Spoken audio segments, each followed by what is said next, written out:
Good morning, everyone. I am Reverend Wendy Silvers, and you have arrived at the Awakened Mother Show. This is a safe and sacred space that is dedicated to the upliftment, the empowerment, and the inspiration for those that are engaged in the act of mothering. So we come together with enlightened speakers, teachers, moms, dads, professionals that are dedicated to uplifting and empowering moms and children everywhere. And this morning, I'm so thrilled and I want to also make a disclaimer that each and every person that is here represents their own personal beliefs. And as always, I invite you to do research. This is not medical advice, but this is inspirational advice. And so in keeping with the theme of the show, it is about you learning how to access, empower, and trust the voice of wisdom within you that is in service to you and your children. So that being said, I'm going to dive in and tell you a little bit about my guest. So Laura Katleman is a serial entrepreneur, best-selling author, and advocate for healthier eating.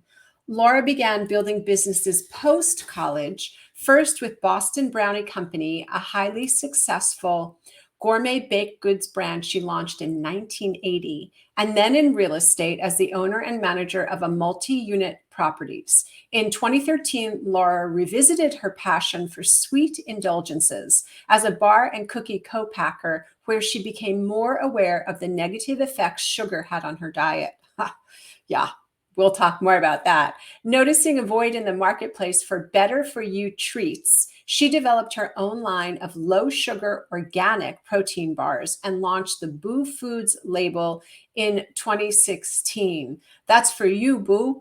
Under Laura's vision and leadership, Boo Foods has grown to include refrigerated bars, cookies, spoonable cookie dough, truffles, and other taste-driven products that support a range of diets and dietary restrictions, and has nationwide distribution in retail giants including Whole Foods Global, Publix, Sprouts, Target, Walmart, KeHE, and UNFI.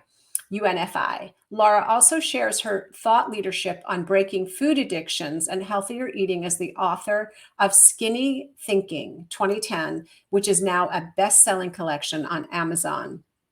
She launched Boo Foods in 2016 and currently serves as its CEO. I'm going to say CIO, Chief Inspirational Officer.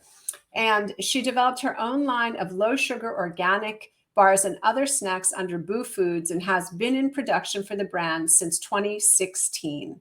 She is impressive. She is inspirational. We have a lot of shared information that we will share with you. And we met through our devotion and dedication to a phenomenal human named Robert F. Kennedy Jr. And I'm just so delighted to bring her to the stage. Hello, Laura. Hello, Wendy. Thank you so much for having me on. I've been looking forward to this day for a while.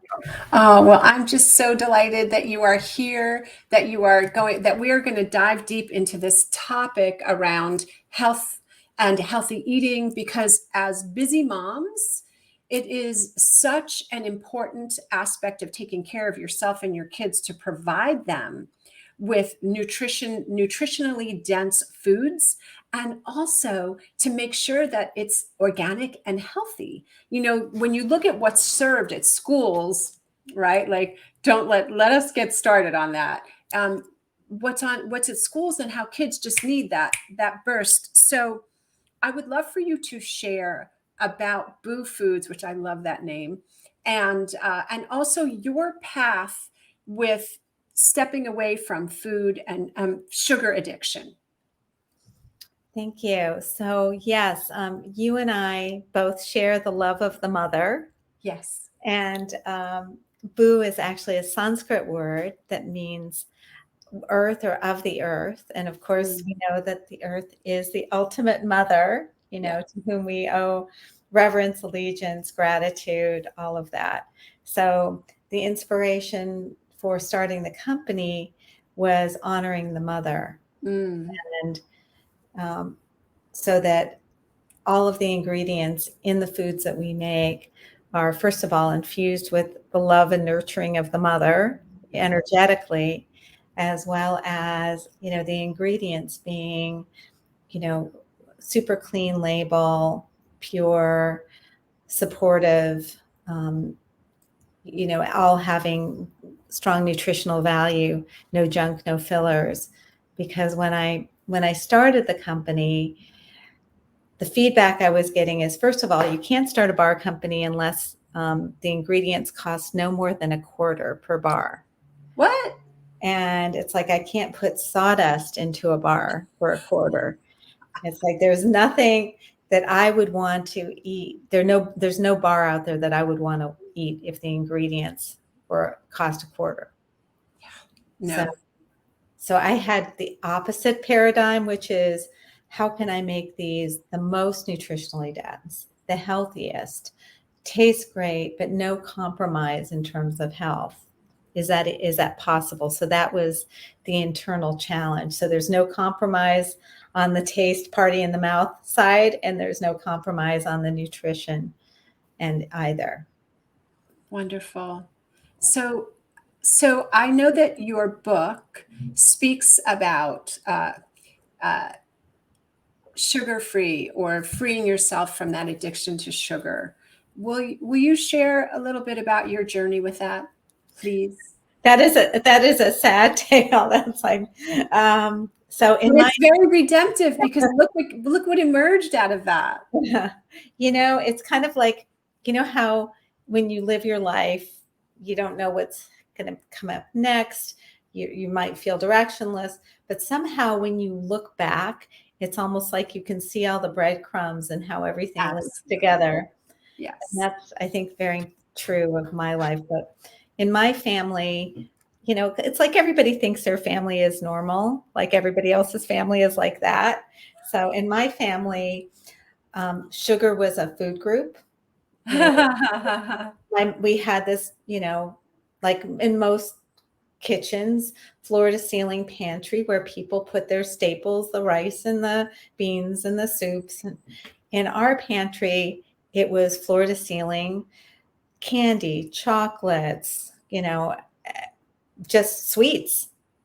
And I realized that wasn't normal when my friends would come over, and they were happy always wanted to come to my house because of that. There were no restrictions on that cabinet.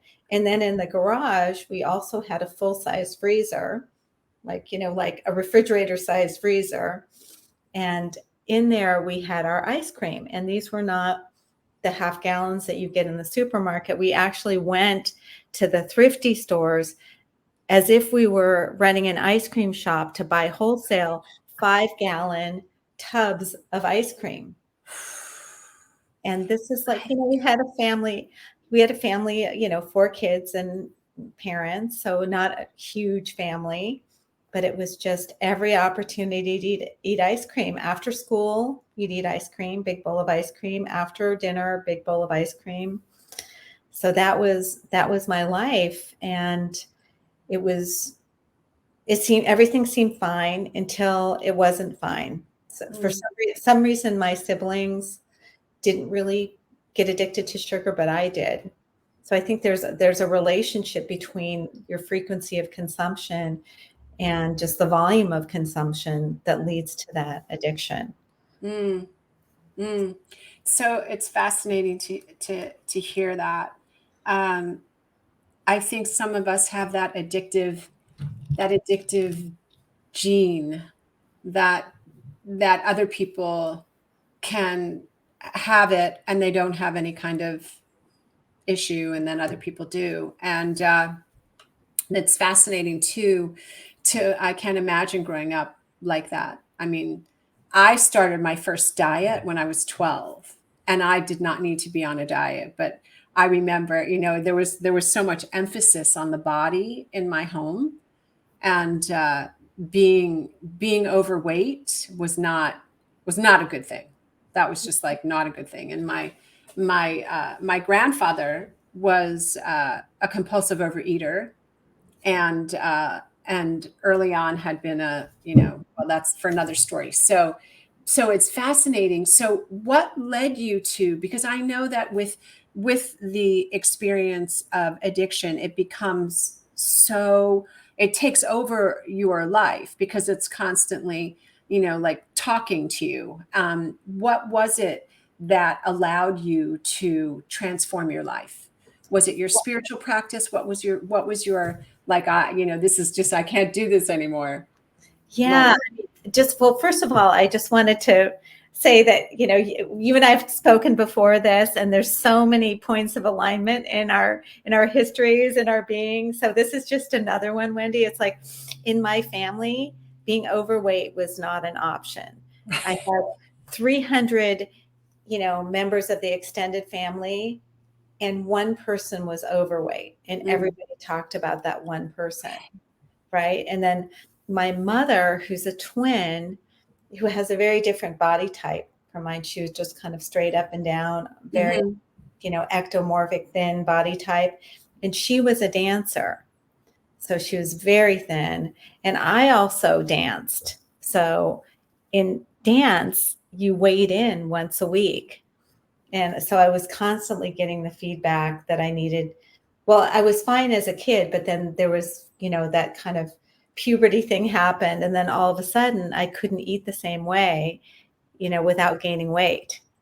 That's amazing. So I was a figure skater Ah, and a gymnast, and then I started dancing when I was little, and I went back to it later. But I also remember there was a period of time where my body changed and I was still really thin, but my coach would say to me, like, okay, looking good, looking good. It was like a really big deal. And I have this memory. I actually just shared it with somebody recently, and they laughed in identification. So when I went away to college, and I was in Manhattan, and my parents came to have lunch with me. And I was wearing this beautiful silk Anamore. I think it was like an Anamore dress, with my favorite wedgies. And I thought I looked really, I didn't have any makeup on because I'm not a big makeup person. I'm kind of that like very, crunchy granola, but I like to get waxed and, get my nails done or something. Like, it's like, I'm that kind of woman. And so, my mom greets me and she looks at me and she's like, "Oh, have you gained weight?" oh, And don't you want to wear makeup? Like, I was just like, hi. It reminded me so much of that opening scene in the movie The Mother with Albert Brooks. Did you ever see that movie? no, I don't Debbie, think. oh my gosh.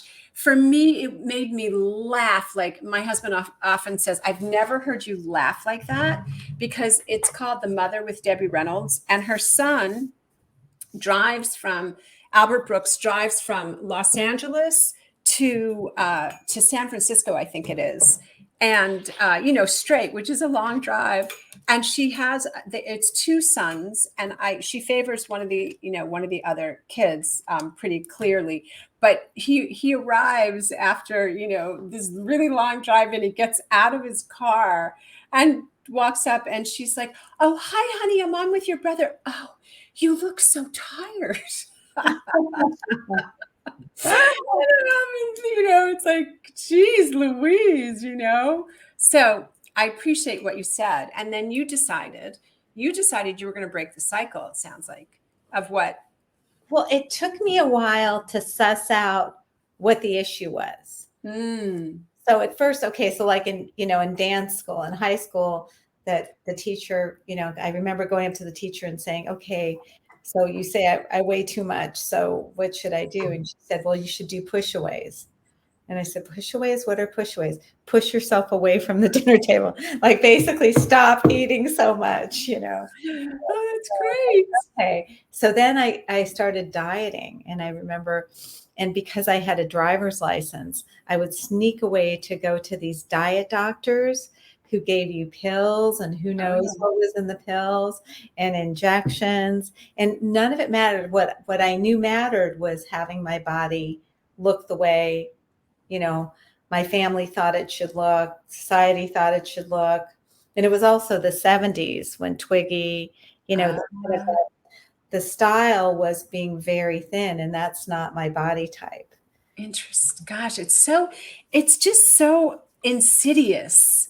We both have daughters, and I know for me, I set the intention very clearly that I wasn't going to make comments about my body and say things about weight or anything like that, um, as my daughter was growing up, because I didn't want her to carry that with her. And it's ironic because I think she's got a lot of body positivity as a result of that. But yet sometimes she'll get on me like, Mom, stop, and I'll be about what I'll say, like if I put something on or, aging is a really interesting experience for a woman.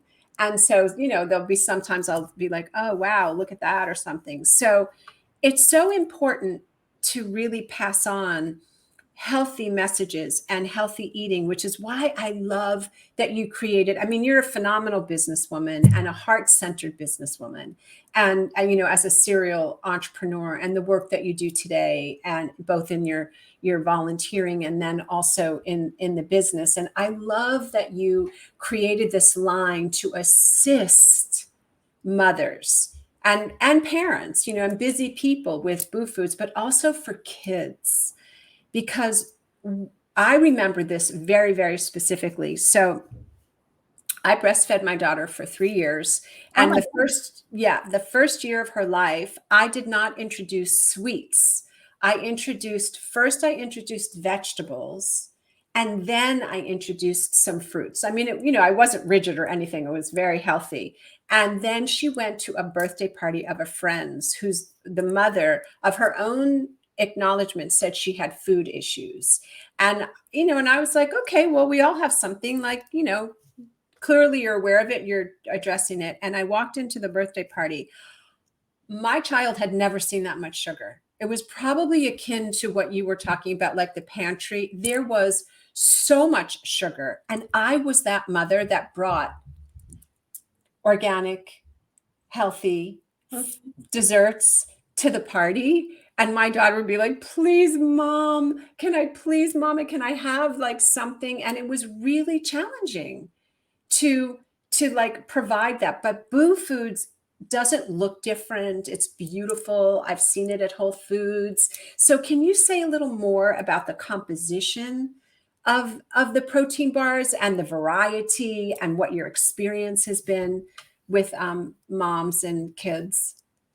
Absolutely. And we're just breaking into that market. We really haven't marketed ourselves to moms and kids. And I think this is the first year we've kind of asked the question, why aren't we doing that? Because if you walk down, the kids aisle, the babies aisle, it's the same products, you just double the sugar. And that made no sense to us. And so given our core values as a company, our brand promise of having the taste experience, there not being a compromise in the taste experience, we thought, why not? And we do have, history with friends who have kids who are not addicted to sugar now, who are happy to have, Boo Bar ice cream. Boo Bar is fine. I'm happy to have the Boo Bar as the exchange. So that's so gratifying, because it wasn't for me. It wasn't until, gosh, 2008, I think, that I realized that my problem was really sugar. I thought I was just a compulsive overeater, stuffing down the feelings with food. But then when I looked at the food that I used to stuff, it was always, sugar, where the primary ingredient was sugar. Interesting. So Well, yeah, go ahead. that's a big journey, actually. I remember reading Betty Davis's book, Sugar Blues. Mm. Do you know about that book? No, I don't. Oh, maybe not Betty Davis. Oops. Gloria Swanson. I think am I getting it right? Sugar Yeah, I Blues. remember Sugar Blues came out. Yeah, Sugar Blues. And I thought it was Betty Davis. I'll look it up. So excuse me, folks. I may have misquoted that. So I will find out and I'll put that in the liner notes. But really well-known actress wrote this book, Sugar Blues, and I definitely have a sugar thing. Like I have agave and honey, and I mean, I eat very cleanly. But the thing about what you're talking about is so many foods, not only do they have sugar and white sugar, and then there's that misconception and conversation about whether or not there are, sugar substitutes that metabolize in your body differently. But I definitely, like, I love like potatoes, and I love, crunchy foods. And it's a big journey from going from a sugar based or laden diet. And when I say diet, I'm talking about food plan, like what's in your food, your normal food, to a non sugar. Or can you say more? Because I think one of the things that happens is people think it's going to have no flavor, but you talk about party in your mouth. Right. So, I mean, there's no denying that there's a pleasure aspect of eating, but I think that my book, Skinny Thinking, is about parsing that, Mm-hmm. like, how we think about food. So Mm-hmm. the relationship with food is like or any other relationship. So you have different relationships with your mother, your brother, your son, your friend, and you think about each of those people differently, right? You don't think about, well, I won't go there, but so the way you think about those people is what creates the relationship. And the relationship with food is no different the way you think about it. If you see it as nice tasting nutrition, it's very different than seeing it as a reward, of, fantasy, pleasure. Mm-hmm. How are you wrapping that? You know, Mm-hmm. what kind of story are you creating around it in your mind? And so if you're thinking about food habitually as nice tasting nutrition, you probably won't have a problematic relationship with food. So for me, I would wake up thinking about, okay, what can I have for breakfast? And then after breakfast, what can I have for breakfast dessert? I'm always thinking about the next meal. So I'm thinking about it a lot Mm-hmm. more than really healthy to think about it. And I'm thinking about it romantically. So I'm romanticizing food instead of seeing it in terms of its functionality. So that was one thing to understand. So my book is really looking at, so it's, the title is Skinny Thinking. So it's not really talking about bodies. It's talking about the thinking. How do we think less about food, and how do we think about it in a healthy way? And so if you're changing your eating habits, your you get down to a healthy weight. Oh, there I am. Okay. Oh, there's the Can cookbook. you see it? Is it? Can Yeah, you read it? Is it backwards? yeah. No. That's the cookbook. The Chew on This. Ah. Yeah, this is kind of the foundational book, the Skinny Thing. Oh, I got the. I got the. So you Thank you. have the tape measures around the head. So it's Ah. really about um, doing an investigation and inquiry about how we're thinking about food. Mm-hmm. So because um, that's the causation.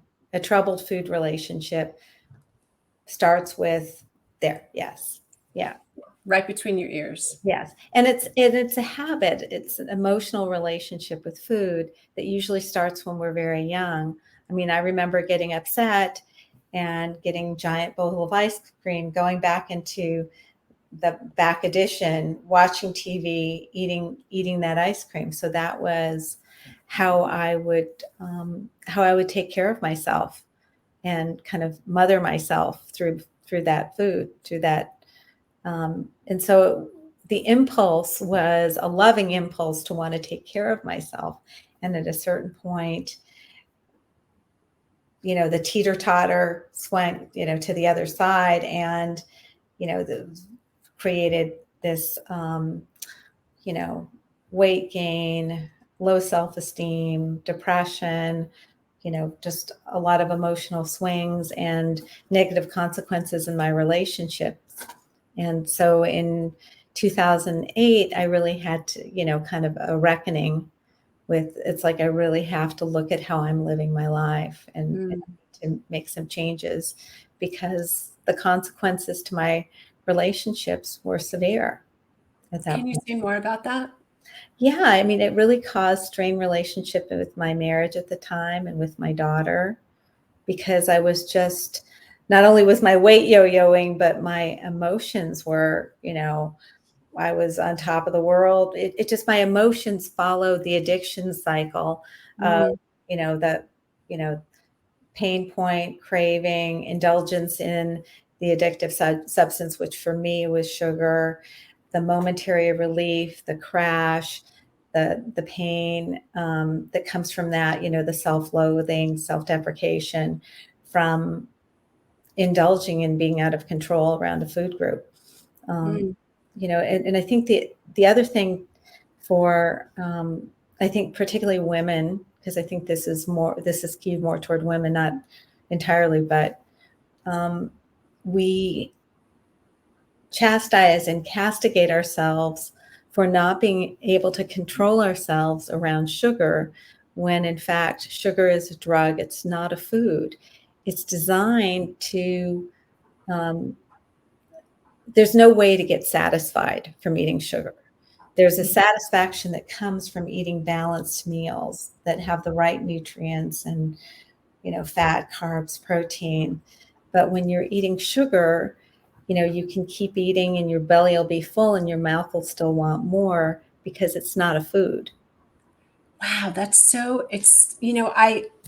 a powerful encapsulation of the experience with sugar. I know that when I eat jelly beans, I have that exact experience. So I'm not a big cake eater, but when I eat jelly beans, I just keep eating them, but I'm never satisfied. Wow, that's brilliant. And and and and we blame ourselves for that, when in fact it has nothing to do with us. It's the nature of the thing. The nature of shooting up with heroin is it's a drug, and it has this addictive, you know, quality to it. Sugar is no different than heroin in that way. It's highly processed. It's a drug. It's amazing. And then there's boo foods, Yeah. and then there's skinny thinking. So that and it's great because I got your actual cookbook. I have all these recipes. Okay. So it's really, I'm so glad that I got that so I can refer to that, because one of what you talked about is that addictive cycle.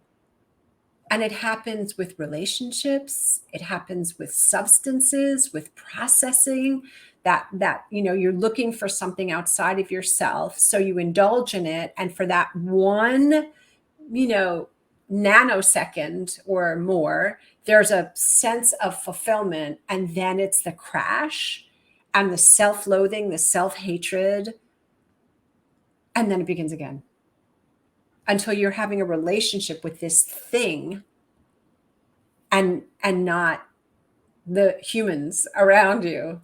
It's so true. It's kind of like I was so addicted that I walk into a party and everybody else is focused on the people. I'm focused on the dessert table. That's where my attention just goes, right there. Oh, that's tough.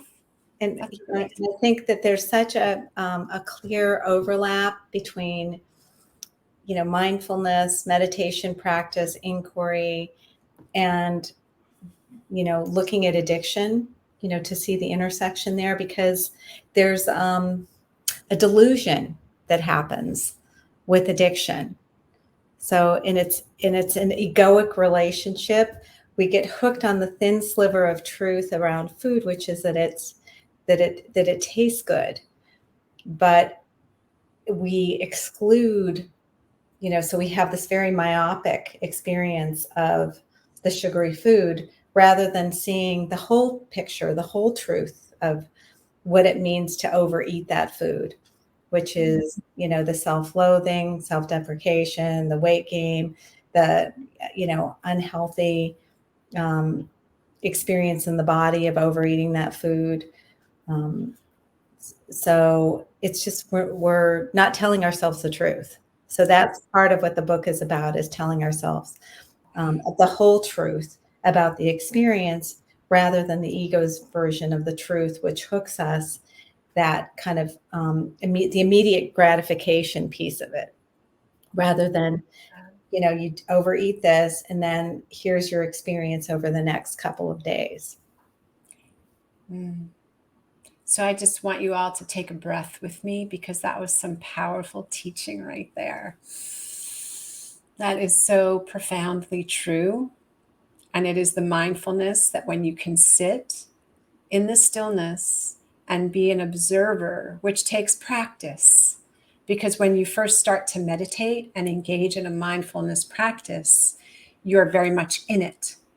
But then when you sit and you allow yourself to go beyond, you can watch the thoughts literally move through your awareness without attaching to them, which is why the Quakers, or, in terms of finding solution, that sitting for those 20 minutes before anything starts is like this antidote to the insanity of self-will run riot that is evident in our society, with the saturation of handheld devices and tablets as a way of receiving nurturing food. I mean, it's very profound. That is a really profound way to break it down, Laura. I love what you just said. The self will run riot, and the beauty of the mindfulness, and just taking a minute to take a breath and get still, and just detaching from all of that stimulus. Well, it's really difficult to think clearly when in the throes of an addictive process. There's an old saying in Alcoholics Anonymous, and it is, the person takes a drink, the drink takes a drink, the drink takes the person. And it's it's progressive, and it's that process of whatever that thing is. Replace drink with think. Person takes a think, the think takes a think, the think overtakes takes the person. And as I'm in this conversation with you, what I'm hearing underneath this is the opportunity for spiritual evolution, for spiritual growth and unfoldment through this process of recognizing that there is something outside of oneself that is leading the way. It's just like I may have shared with you, I don't want to be at war with myself anymore. So I made an active decision. I'm not at war with myself. So I really got tired of hearing like the ego does this and the ego does that. And you're, because I have an ego that is never going to go away. But there's a transitory experience of this ego willfulness. And I renamed it. I did a talk recently and I said, easing grace out or evolutionary growth opportunity. You get to choose, because we can't, it's just like the shadow. There are parts of us that we do not really love, that when we see it, we're kind of, I'll speak for myself. There are parts of myself that when I have seen them emerge, or I'm like, but if I keep being at war with myself, then I'm fragmented. And I can't live a whole life that way. So this choice that you made, right, to step away from sugar and have a different way to create this cookbook, to create this beautiful book, to replace the thoughts that this sugar is going to mother me. You've chosen a new way to remother yourself. Well, it's asking the question, is that really true? I believe this. I'm behaving as if this is true. Right. Is it really true? Right.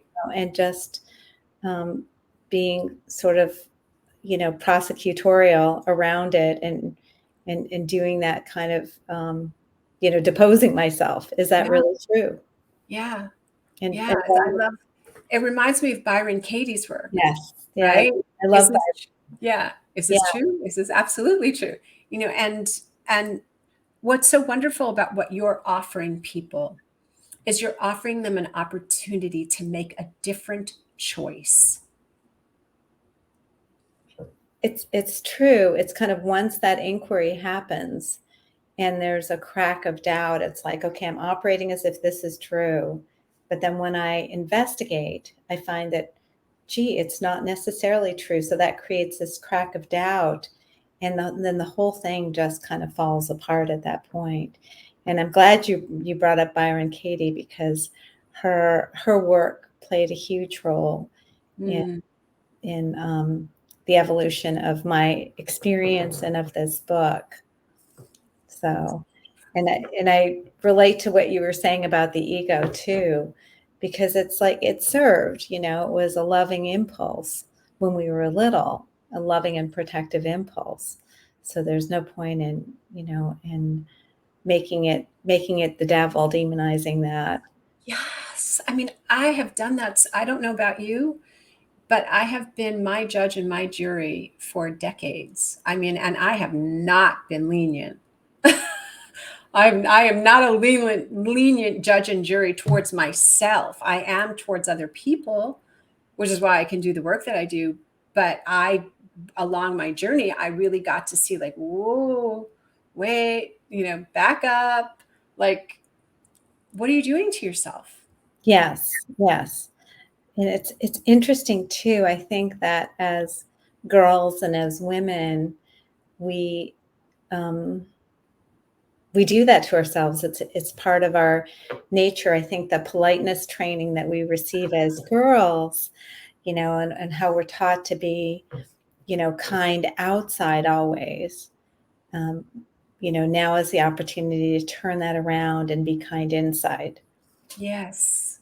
Yes. And one of the ways you can do that is with the product line that you're offering people, that opportunity to be kind, because when you provide that nutrient dense food that tastes good, you satisfy the taste buds. Because I know, so I use these superfoods, and I have done 10-day cleanses that where I'm just primarily, shakes and supplements and, little bit of food. And by the time the 10 days end, I don't have a desire for sugar. I don't have that, that need to have the processed sugar. I love, the fruits and all that, vegetables. So when you eat a product, when you ingest a product like Boo Foods, you have the opportunity to retrain your taste buds. It's And really true. It's amazing how adaptable taste buds are. People don't yeah, think that, but it's kind of like a habit, at 3 weeks to change a habit. Taste buds change really quickly, yeah, and you can learn to enjoy things that you never thought you would. yeah. I love well, as since I thought I had your book, I was reading it, and I about where you say you have boiled eggs and potato, like you always have that on hand, eggs and potato. Do you still do that? I don't actually at this point. Um, my diet has changed, and I really limit carbs more, and I don't eat eggs anymore. I'm pretty vegan at this point. Oh, that's great. It That's just it dropped away for me. It wasn't right. wasn't so much a conscious decision, um, but in terms of just the moving away from sugar, it was really an interesting experience. I just want to share a little bit about that. Please, yes, yes, absolutely. because I remember my editor when I was writing the book and we were talking about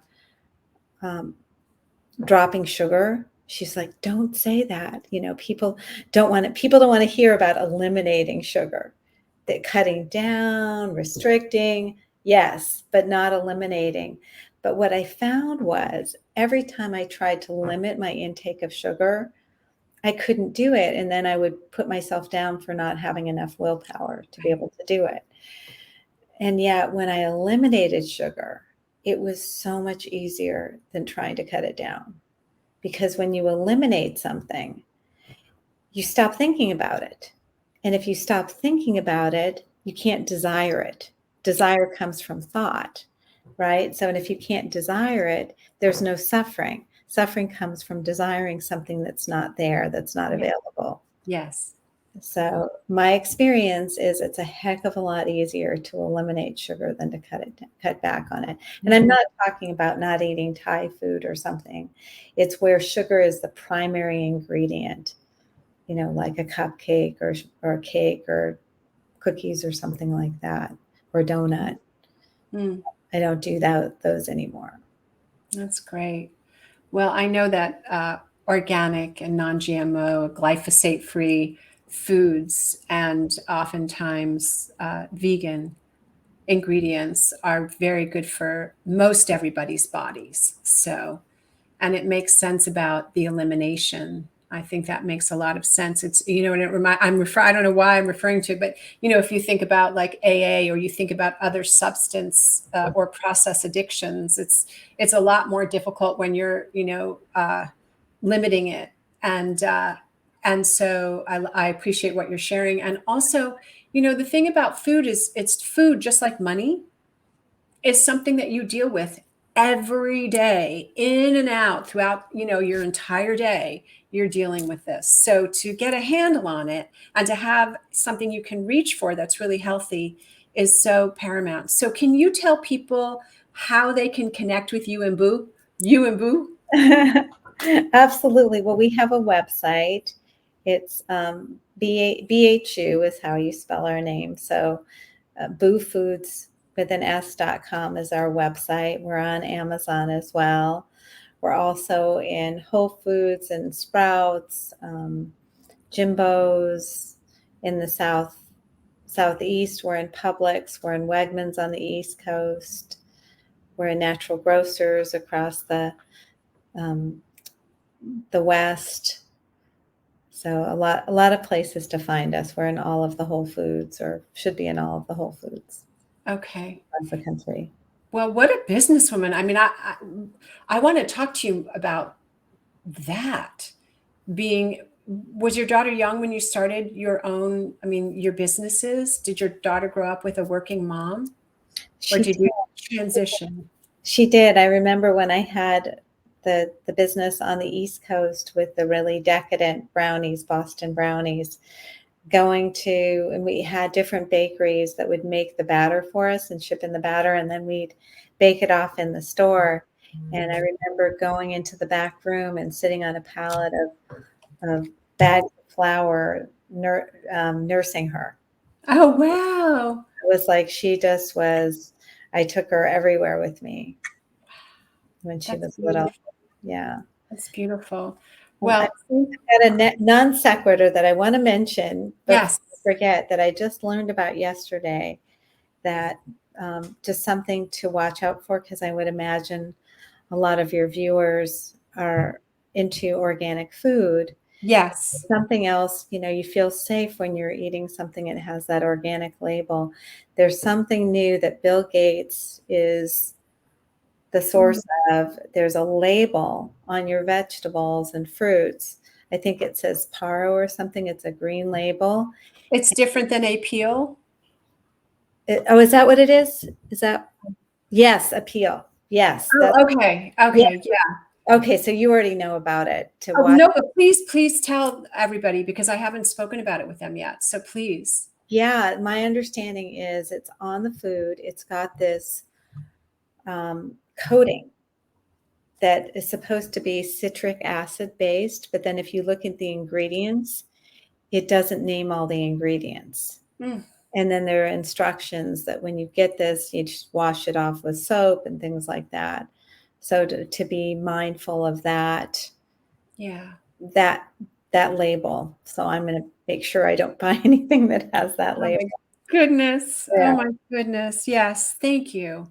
Thank you for mentioning that. Thank you so much. It's so important. I want to make sure everybody has that information. So I want to thank you, Laura. I know that we're going to have more conversations because I would love to have you share at another time about your experience building a business and having a business that blossoms, right? It's so important for all the moms here that might be thinking, how I have an idea, how am I going to do this? So thank you for Boo Foods, and thank you for your book. Thank you for all that you do.